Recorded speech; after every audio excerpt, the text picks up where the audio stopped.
together game. Now, back over on the PC, while exploring this repo, I did discover that this game, Don't Starve Together Console Edition, is not the same version that Fell Overflow released in their repo here called Prosperous. Now, in theirs, we obviously located out this save folder here, and we could see that they had a readme.txt, and it said, put the save from this title ID here. So if you go ahead and you look up this number here, you'll see that this was for the Don't Starve Console Edition. So it is pretty interesting to know that this one is coming from the Don't Starve Together Console Edition instead of the one that they used in the repo over here. Now, taking a look at the repo for the end user, there's really not a lot to see here. A lot of this is aimed towards developers that are planning on using this. So if you are an end user, just go over here to the releases, and you're going to want to download this file right here, which is called cusa.zip file, because we're going to need that in just a few moments. Now, back over on the PlayStation 4, you do not have to be jailbroken in order to take advantage of this. So what we're going to do to begin with here is, again, I'm not running Gold Hen or anything like that. I'm just on a freshly booted up PlayStation 4. I'm going to go ahead now and put the disc in the drive. Okay, so you will see that there are two games here. The first one is the Don't Starve Console Edition, and you do not want that one. You want this one, which is called Don't Starve Together. So I'm going to go ahead and press X on that.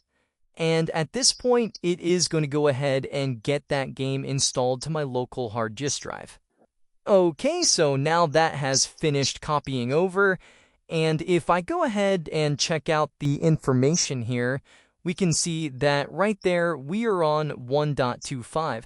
But now that we've got that, I find it the easiest way to do this is to just go ahead and boot up the game like you normally would, and then try to make it to at least the first title screen here. At least that's what I've been doing. So I'm going to go ahead and get out of that. I'm going to press X, click offline, and then I am just going to let it sit right here. So at this point, you can go ahead and minimize that and go ahead and select Close Application. So from here, go ahead and get an exFAT USB thumb drive and put it in your PlayStation 4 because we need to export the save that we have out of here. So go ahead and connect up a USB drive. Okay, so I have already plugged mine in, so I'm going to go to where it says Save Data in System Storage, and then copy to USB storage device. Then right up there at the top, you'll see it says Don't Start Together Console Edition. We'll press X on that, put a check mark in here, and then go to where it says Copy. And at this point, it will be copying that over. Okay, so once this finishes up, go ahead and unplug the USB drive and plug it into a PC. Okay, so on your PC, you'll see USB drive and then PS4, and then save data, and right here is going to be your account ID. So again, just going in here and copy this out if you don't already have it somewhere, as we're going to need to put that into Garlic Saves in just a moment. Okay, so go ahead and head over to garlicsaves.com, and right here is where I've went ahead and pasted in that account ID.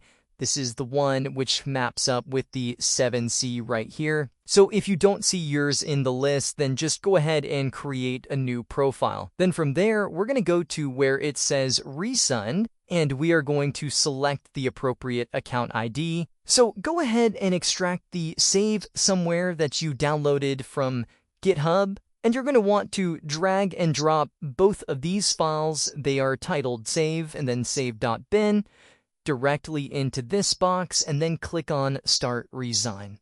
So now it's going to upload those, and it's going to put us in the queue. Okay, and so now at this point, it does say that the re-sign process is done, and we can go ahead and click download the result. So at this point, you should have a resigned save game, so you can just go ahead and extract that. Ours is just right here, so if we go inside of that, you'll see we have a save and then a save.bin. So back over with your USB drive inserted, you're going to go to the PS4 folder and then save data and then click on your account ID and then go into the game.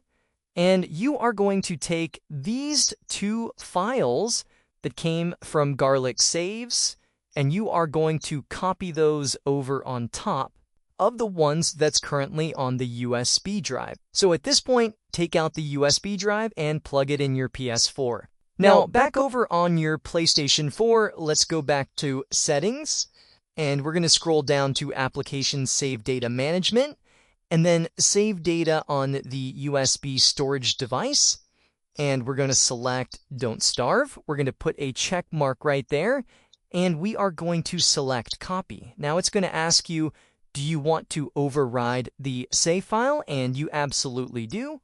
So just press yes on that, and once that is complete, you can go ahead and launch the Don't Starve Together game. So let's go ahead and get the game booted up, and I'll show you where you can start this exploit. Now, one other quick thing to keep in mind here is that definitely go ahead and plug in a network connection if you haven't already, because this is obviously going to open up a port that we can send Lua files to. Okay, so go ahead and press the start button when you see that, and we are going to press X here, and we are going to play offline. So we'll go to host game here, and right there it is. It says Prosper Together loaded, listening on 10.0.0.5 on port 9066. Now, it is pretty interesting that it does say EU for the region there. Now, if we go and we look on the far right-hand side, it just says Prosper Together, our Earth Onion with the IP and the port number, and then we see Remote Lua Loader. Okay, so I thought I would show you more realistically what happens when you run this. So while you just saw it working first time, for the most part, whenever you go ahead and you launch the game here, and we're going to hit host game, and so this blue screen of death, as you see right here, this is more than likely what you're going to get, 9 times out of 10. In my testing, at least on the PS4 and the PS5. So now that we have it up and running, you may be wondering, what can we actually do with this? Well, inside of the repo here, you'll see there is a folder there that is called Payloads. And inside of the payloads, you're going to see there is 2 that's currently available to us. Now, the one that's going to be the most interesting is going to be the FTP server.lua file. And with this file right here, you could use something like netcat GUI and then specify the IP address and the port number, and then just go ahead and point it towards that FTP_server.lua and then inject the payload. And so I showed that just a couple of days on X, as you can see over here.